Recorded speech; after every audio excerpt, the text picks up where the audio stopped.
नमस्ते दोस्तों, तो आज आपको एक बड़ी ही अचंभित एवं भयानक रहस्यमय कहानी सुनाऊंगी जिसमें आपको कुछ नई रहस्यमय बातें की जानकारी होगी। तो कृपा करके अभी चैनल को सब्सक्राइब कर ले। यह मेरा दूसरा नया चैनल है ताकि और भी रहस्यमय कहानी सबसे पहले आप तक पहुंचे। धन्यवाद। तो सुनिए। गहरे जंगलों के बीच बसा एक छोटा सा गांव था, नीलकंठपुर। इस गांव की एक पुरानी परंपरा थी। हर साल गहरे अंधेरे की रात को वहां एक रहस्यमय नीलकंठ मंदिर में अनुष्ठान होता था। कहते हैं कि उस मंदिर में छिपा था एक प्राचीन नीलकंठ मंत्र जो सुनने वाले को अमरता और ज्ञान की प्राप्ति कराता था। लेकिन इस मंत्र की शक्ति इतनी प्रबल थी कि गलत हाथों में पड़ने पर वो पूरी दुनिया को तबाह भी कर सकता था। गांव का पुरोहित, जो नीलकंठ मंत्र का संरक्षक था, अचानक रहस्यमय तरीके से गायब हो गया। उसकी अनुपस्थिति से पूरे गांव में भय और अनिश्चितता फैल गई। गांव के बुजुर्गों ने कहा कि पुरोहित के बिना मंत्र का संरक्षण असंभव है और इससे नीलकंठपुर का भविष्य खतरे में है। आरव, गांव का एक युवक जिसने बचपन से ही नीलकंठ मंदिर के रहस्यों में गहरी रुचि ली थी, उसने ठाना कि वह पुरोहित की खोज करेगा और नीलकंठ मंत्र को सुरक्षित रखेगा। उसने अपने दिल में संकल्प लिया, मैं इस रहस्य को सुलझाकर गांव को बचाऊंगा। आरव ने जंगल की गहराइयों में कदम रखा। रास्ते में उसे कई अजीबोगरीब संकेत और रहस्यमय प्रतिमाएं मिली। जंगल के बीचों बीच एक प्राचीन गुफा का द्वार मिला जिस पर रहस्यमय नीलकंठ चिन्ह अंकित थे। आरव ने गुफा के द्वार को सावधानी से पार किया। भीतर अंधेरा इतना गहरा था कि एक छोटी सी मशाल भी उसके लिए प्रकाश का स्रोत बन गई। गुफा के अंदर रहस्यमय प्रतीक और प्राचीन शिलालेख बने थे जो नीलकंठ मंत्र की कथा बताते थे। एक शिलालेख पर लिखा था, जो इस मंत्र को जानना चाहे उसे सत्य, धैर्य और भक्ति की परीक्षा देनी होगी। आरव को पता चला कि मंत्र तक पहुंचने के लिए 3 परीक्षाएं पूरी करनी होंगी। 1. सत्य की परीक्षा, जहां उसे अपने मन की हर छुपी हुई बात का सामना करना होगा। 2. धैर्य की परीक्षा, जहां समय और परिस्थिति का सामना करते हुए ठहराव बनाए रखना होगा। 3. भक्ति की परीक्षा, जहां आत्मा की पूरी समर्पण की कसौटी पर आंका जाएगा। पहली परीक्षा में आरव को अपने जीवन की सच्चाइयों से सामना करना पड़ा। उसने अपने अंदर छुपे अहंकार, डर और शंकाओं को स्वीकार किया। ये परीक्षा कठिन थी, लेकिन आरव ने हिम्मत नहीं हारी और मन के अंधकार को पार किया। कुछ महीनों बाद गांव में अजीब घटनाएं होने लगी। कुछ लोग रात में रहस्यमय स्वर सुनते, कुछ का व्यवहार अचानक बदल जाता। आरव ने महसूस किया कि कहीं न कहीं नीलकंठ मंत्र की शक्ति का दुरुपयोग हो रहा है। एक दिन उसने देखा कि गांव के बाहर एक अनजान व्यक्ति घूम रहा है, जिसकी आंखों में लालिमा थी और जिसके हाथ में एक पुरानी घड़ी थी। उस व्यक्ति ने कहा, नीलकंठ मंत्र का असली रहस्य तो अभी खुलना बाकी है। इसे गलत हाथों से बचाओ, नहीं तो ये सब नष्ट हो जाएगा। वह अनजान व्यक्ति खुद को कालरक्षक बताता है, समय और धर्म का रक्षक। कालरक्षक ने आरव को बताया कि नीलकंठ मंत्र एक ऐसा जादुई सूत्र है जो समय के प्रवाह को नियंत्रित कर सकता है। अगर यह मंत्र गलत हाथों में पड़ गया तो वह समय का संतुलन बिगाड़ सकता है और पूरे संसार को अंधकार में डुबो सकता है। आरव ने ठाना कि वह इस खतरे से नीलकंठपुर और पूरी मानवता की रक्षा करेगा। आरव और कालरक्षक ने मिलकर एक योजना बनाई। उन्होंने नीलकंठपुर के बाहर के जंगलों में छिपे प्राचीन मंदिरों और गुप्त स्थानों की खोज शुरू की, जहां मंत्र के और रहस्य छिपे हो सकते थे। इस सफर में कई बार उन्हें अदृश्य शक्तियों और रहस्यमय प्राणियों का सामना करना पड़ा, जो मंत्र की शक्ति को अपने कब्जे में लेना चाहते थे। आरव को पता चला कि नीलकंठ मंत्र की उत्पत्ति ब्रह्मांड के आरंभ से जुड़ी है। मंत्र के कुछ शब्द ऐसे थे जो समय के चक्र को खोलने और बंद करने की क्षमता रखते थे। ये ज्ञान जितना महान था उतना ही खतरनाक भी।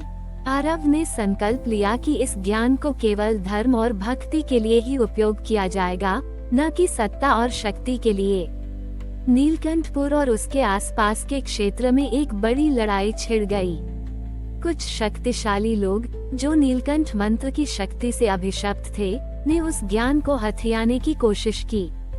आरव और कालरक्षक ने अपनी बुद्धि, साहस और धर्म के संकल्प से उनका सामना किया। अंत में सत्य और धर्म की विजय हुई। नीलकंठ मंत्र फिर सुरक्षित हो गया और उसके रहस्यों को केवल योग्य और सच्चे हृदय वाले ही समझ पाए। नीलकंठपुर में लड़ाई के बाद शांति छा गई थी, लेकिन आरव जानता था कि खतरा अभी पूरी तरह समाप्त नहीं हुआ है। कालरक्षक ने उसे चेतावनी दी, मंत्र की शक्ति को हमेशा संभाल कर रखना, क्योंकि अंधकार में छुपे अन्य भी ऐसे रहस्यों की तलाश में हैं। आरव ने गांव के युवाओं को धर्म, भक्ति और सत्य का मार्ग दिखाना शुरू किया। उसने एक गुरुकुल स्थापित किया, जहां लोग न केवल मंत्रों का अध्ययन करते, बल्कि अपनी आत्मा की शुद्धि भी करते। गुरुकुल में आरव ने सिखाया कि सच्ची शक्ति बाहरी नहीं, बल्कि भीतर की आत्मा में होती है। मंत्र तो एक साधन है, लेकिन उसकी ताकत तब प्रकट होती है जब आत्मा शुद्ध और निष्ठावान हो। लोगों ने मन, वचन और कर्म से शुद्धता अपनाई, जिससे नीलकंठपुर आध्यात्मिक शक्ति का केंद्र बन गया। एक दिन कालरक्षक ने आरव को भविष्य की झलक दिखाई। वह दिखा कि दुनिया में फिर से अराजकता और अंधकार फैल सकता है, पर साथ ही एक नई पीढ़ी उठेगी जो ज्ञान और धर्म की मशाल को लेकर अंधकार को दूर करेगी। आरव ने सोचा, यह मेरी जिम्मेदारी है कि मैं इस ज्ञान को आने वाली पीढ़ी तक सही रूप में पहुंचाऊं। आरव ने नीलकंठ मंत्र के रहस्यों को पुस्तकों में संकलित किया। गुरुकुल के छात्रों को वह ज्ञान दिया जो केवल भक्ति और सत्य के पथ पर चलने वालों के लिए था। उन्होंने ये भी समझा कि शक्ति का दुरुपयोग न हो, इसलिए मंत्र की गुप्तता को भी बनाए रखा। कहानी का अंत इस बात पर होता है कि सत्य, धैर्य और भक्ति ही मानव जीवन के सबसे बड़े मार्गदर्शक हैं। नीलकंठपुर का ये रहस्य हमें सिखाता है कि कोई भी शक्ति तब तक उपयोगी और पवित्र होती है, जब तक वह धर्म और नैतिकता के साथ जुड़ी हो। आरव ने जीवन भर इस संदेश को फैलाया और नीलकंठपुर को एक आदर्श धर्मस्थल बनाया। आरव जब गुरुकुल के पुस्तकालय में अध्ययन कर रहा था, तभी उसकी नजर एक पुरानी किताब पर पड़ी, जिसमें किसी ने बहुत समय पहले एक अजीब सा चिन्ह बना रखा था। ये चिन्ह नीलकंठ मंत्र के समान था, लेकिन उसकी रचना कहीं अधिक जटिल और रहस्यमय थी। आरव ने महसूस किया कि यह कोई साधारण चिन्ह नहीं, बल्कि एक संकेत था, जो एक और गहरे रहस्य की ओर इशारा करता था। आरव ने अपनी पुरानी मित्र विद्या नामक विदुषी से इस चिन्ह के बारे में चर्चा की। विद्या ने बताया कि यह चिन्ह शायद उस प्राचीन काल का है, जब नीलकंठ मंत्र पहली बार प्रकट हुआ था। दोनों ने मिलकर चिन्ह का अध्ययन किया और पाया कि यह एक गुप्त मार्ग का नक्शा है, जो एक अत्यंत पवित्र स्थान की ओर जाता है। आरव और विद्या ने गुप्त मार्ग की खोज शुरू की। यह मार्ग नीलकंठपुर के बाहर घने जंगलों से होकर गुजरता था और रास्ते में कई आध्यात्मिक और प्राकृतिक बाधाएं थीं। ये यात्रा आरव के लिए एक नई परीक्षा थी, जहां उसके ज्ञान, धैर्य और भक्ति की पुनः मांग हुई। आखिरकार दोनों एक प्राचीन मंदिर पहुँचे, जो प्रकृति की शक्तियों से बना हुआ था। मंदिर के अंदर एक विशाल प्राचीन देवता की मूर्ति थी, जो नीलकंठ भगवान की तरह ही प्रतीत होती थी, लेकिन उससे कहीं अधिक दिव्य और प्रभावशाली। यहाँ आरव ने महसूस किया कि नीलकंठ मंत्र केवल एक शुरुआत थी, असली शक्ति और ज्ञान इस मंदिर के भीतर छिपा था। मंदिर के भीतर आरव को एक दिव्य प्रकाश ने घेर लिया। उसने महसूस किया कि यह प्रकाश उसके अंदर की सारी अनदेखी शक्तियों को जागृत कर रहा है। आरव ने गहन ध्यान और भक्ति के साथ उस ज्ञान को ग्रहण किया, जिससे वह और भी अधिक आध्यात्मिक और रहस्यमय शक्तियों से परिपूर्ण हो गया। मंदिर के भीतर आरव ने महसूस किया कि दिव्य ज्ञान के साथ एक बड़ी जिम्मेदारी भी आई है। मंदिर के केंद्र में एक प्राचीन शिलालेख था, जिस पर लिखा था, जिसे ये ज्ञान प्राप्त होगा, उसे स्वयं को और संसार को शुद्ध करने का मार्ग दिखाना होगा। परंतु वो तभी सफल होगा जब उसका हृदय निस्वार्थ और निर्मल हो। आरव ने मन ही मन संकल्प लिया कि वह इस ज्ञान को केवल धर्म, सत्य और मानव कल्याण के लिए ही उपयोग करेगा। परंतु जैसे ही आरव मंदिर से बाहर निकला, उसे लगा कि कोई उसकी छाया का पीछा कर रहा है। वह छाया कोई साधारण नहीं थी, बल्कि एक प्राचीन काल का अधर्मी तांत्रिक था, जिसने भी नीलकंठ मंत्र की शक्ति पाने की कोशिश की थी, लेकिन असफल रहा था। अब वह तांत्रिक वापस आया था, अपनी खोई हुई शक्ति को पुनः पाने और नीलकंठ मंत्र को अधर्म के लिए उपयोग करने के लिए। आरव और तांत्रिक के बीच एक गहन आध्यात्मिक और मानसिक संघर्ष शुरू हुआ। तांत्रिक ने अपने अंधकार में मंत्रों और प्रेतात्माओं का प्रयोग किया, जबकि आरव ने नीलकंठ मंत्र के प्रकाश और अपने भीतर जागृत दिव्य शक्तियों का सहारा लिया। ये लड़ाई केवल दो व्यक्तियों के बीच नहीं थी, बल्कि धर्म और अधर्म, प्रकाश और अंधकार की लड़ाई थी। आरव ने अपनी पूरी आस्था और विश्वास के साथ नीलकंठ मंत्र का उच्चारण किया। उसकी आवाज में एक दिव्य ऊर्जा भर गई, जिसने तांत्रिक की अंधकार में शक्तियों को कमजोर करना शुरू कर दिया। आखिरकार तांत्रिक पर आरव की भक्ति और सत्य की शक्ति भारी पड़ी और वह परास्त हो गया। तांत्रिक के परास्त होने के बाद नीलकंठपुर में फिर से शांति छा गई। आरव ने सभी को बताया कि भक्ति, सत्य और धर्म ही असली शक्तियां हैं और उन्हें ही हमें अपने जीवन में अपनाना चाहिए। नीलकंठपुर अब केवल एक गांव नहीं था, बल्कि एक आध्यात्मिक केंद्र बन चुका था, जहां दूर दूर से लोग आकर ज्ञान और शांति प्राप्त करते थे। एक रात आरव को स्वप्न में एक दिव्य ज्योति दिखाई दी। उस ज्योति ने उसे एक नई दिशा दिखाई, एक प्राचीन नदी जो नीलकंठपुर से कई मील दूर बहती थी। स्वप्न में एक आवाज आई, जहां जल मिलते हैं वहीं सत्य का द्वार खुलता है। आरव ने तय किया कि वह इस नए संकेत की खोज करेगा, क्योंकि उसे लगा कि उसकी यात्रा अभी खत्म नहीं हुई। आरव उस नदी के किनारे पहुंचा, जहां उसे एक प्राचीन तपस्वी मिला। तपस्वी ने बताया कि उस नदी के जल में एक विशेष शक्ति है, जो आत्मा को शुद्ध कर सकती है और समय के रहस्यों को खोल सकती है। लेकिन इस जल को पाने के लिए मनुष्य को अपनी पूरी श्रद्धा और समर्पण दिखाना होता है। आरव ने तपस्वी के बताए अनुसार नदी के पानी से स्नान किया और ध्यान में लीन हो गया। उसने महसूस किया कि उसके भीतर छुपे कई अनजाने भय, मोह और संदेह धीरे धीरे दूर हो रहे हैं। यह एक गहन आध्यात्मिक अनुभव था, जिसने आरव को और भी निखारा और उसकी शक्तियों को नई दिशा दी।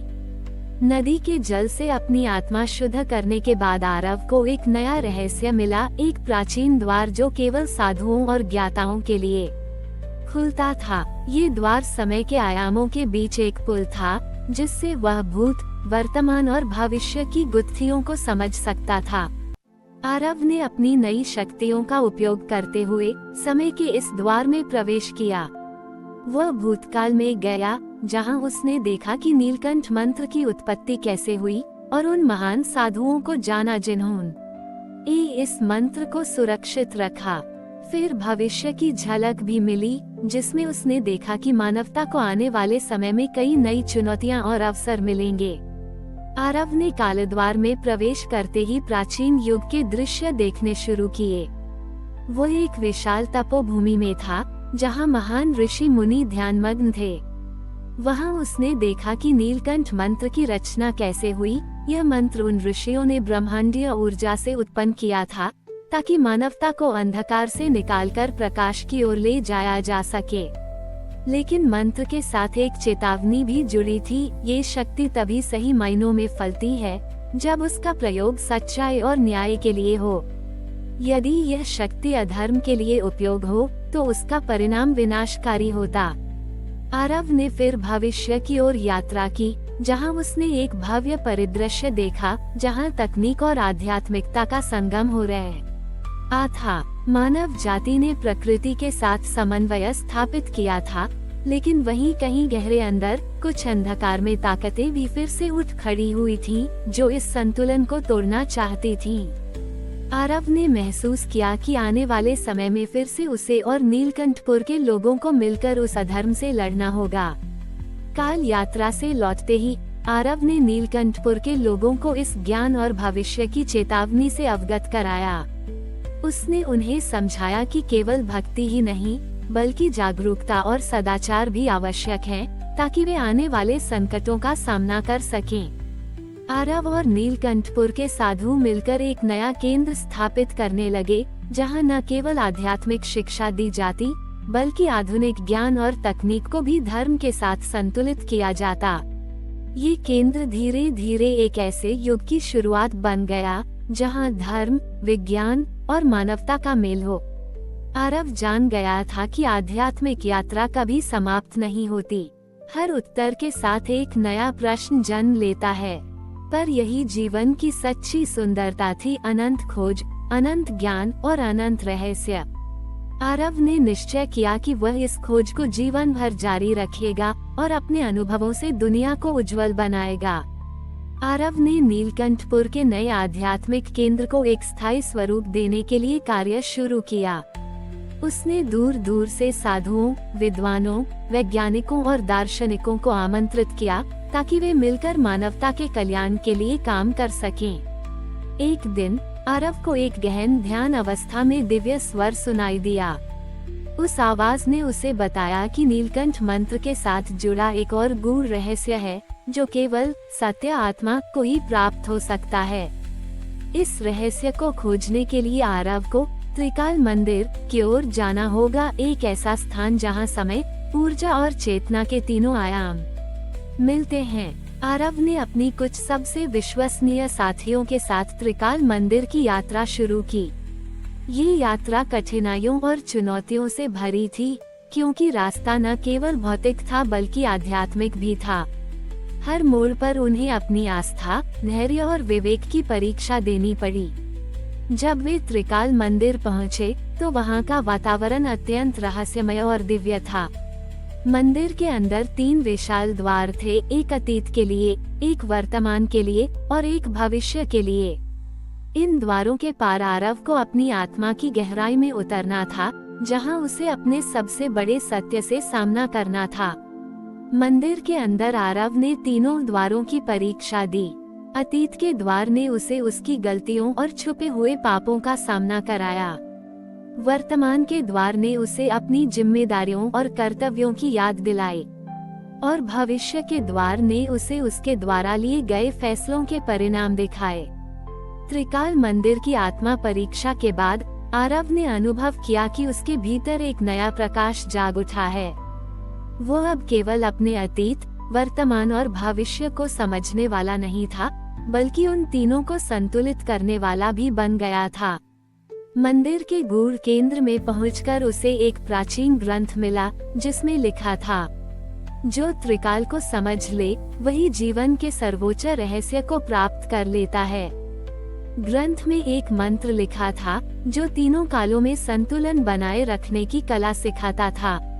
आरव ने मंत्र का जाप किया और महसूस किया कि उसकी चेतना और भी व्यापक हो गई है। अब वो न केवल स्वयं की बल्कि पूरे विश्व की ऊर्जा को समझ सकता था। आरव ने मंदिर से लौटने का निर्णय लिया, लेकिन उसकी वापसी भी आसान नहीं थी। रास्ते में उसे कई ऐसी शक्तियां मिली जो इस ज्ञान को रोकना चाहती थीं। लेकिन उसकी नई प्राप्ति और दृढ़ संकल्प ने उसे हर बाधा पार करने में मदद की। आरव वापस नीलकंठपुर पहुंचा तो उसने पाया कि वहां भी कई बदलाव आ चुके थे। लोग अधिक जागरूक और आध्यात्मिक हो गए थे, लेकिन बाहरी दुनिया की परेशानियां अब भी थीं। आरव ने समझा कि उसे न केवल अपने गांव के लिए बल्कि संपूर्ण मानवता के लिए काम करना होगा। आरव ने नीलकंठपुर को एक आध्यात्मिक केंद्र के रूप में स्थापित किया, जो पूरे विश्व के लिए प्रेरणा बन गया। उसने न केवल धार्मिक ज्ञान फैलाया, बल्कि विज्ञान, कला और संस्कृति को भी समेटते हुए एक समग्र जीवन दर्शन प्रस्तुत किया। आरव ने नीलकंठपुर में एक समूह बनाया, जिसे उन्होंने ज्ञान के प्रहरी नाम दिया। इस समूह का उद्देश्य था दुनिया भर में फैले अज्ञान और अंधविश्वास को दूर करना और लोगों को सच्चे आध्यात्म, छोटी ई का ज्ञान से अवगत कराना। परंतु जैसे जैसे आरव का प्रभाव बढ़ा, कुछ शक्तियां इस परिवर्तन से असहज होने लगी।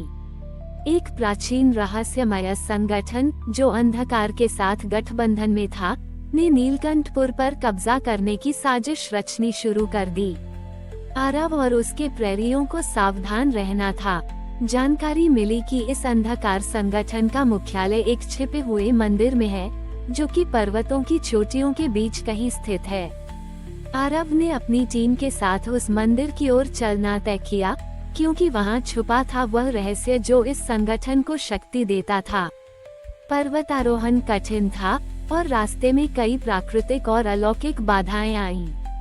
पर आरव और उसके साथियों की आस्था और धैर्य ने उन्हें आगे बढ़ने की ताकत दी। हर चुनौती ने उन्हें और भी अधिक एकजुट किया। आखिरकार वे छिपे हुए मंदिर तक पहुँचे, जहां उन्होंने पाया कि वो जगह केवल एक पवित्र स्थान नहीं, बल्कि एक ऊर्जा स्रोत तभी था। वहां छुपा था एक प्राचीन शक्तिशाली तंत्र, जिसे नियंत्रित कर वह संगठन दुनिया पर अपनी छाया फैलाना चाहता था। आरव और उसके प्रहरियों ने छिपे हुए मंदिर में उस प्राचीन तंत्र को नष्ट कर दिया, जिससे अंधकार संगठन की शक्ति समाप्त हो गई। उनकी बहादुरी, धैर्य और सच्चाई ने अंधकार पर प्रकाश की जीत सुनिश्चित की। नीलकंठपुर अब सिर्फ एक गांव नहीं रहा, बल्कि एक आध्यात्मिक प्रज्ञा का केंद्र बन गया, जहां लोग शांति, ज्ञान और प्रेम के लिए आते थे।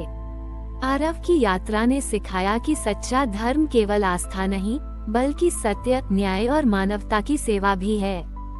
और इस प्रकार रहस्यमय लेकिन दिव्य कहानी का अंत हुआ, परंतु आध्यात्मिक खोज और ज्ञान की यात्रा अनंत है, जैसे जीवन का प्रवाह। हमारी और भी आध्यात्मिक एवं अनोखी कहानियाँ देखने के लिए हमारे चैनल पर जाएं तथा धार्मिक एवं पौराणिक अनोखी कहानियाँ हमारे चैनल पर है। कृपया जाके देखें तथा हमारे चैनल को सब्सक्राइब करके रखें और वीडियो लाइक जरूर करें। धन्यवाद।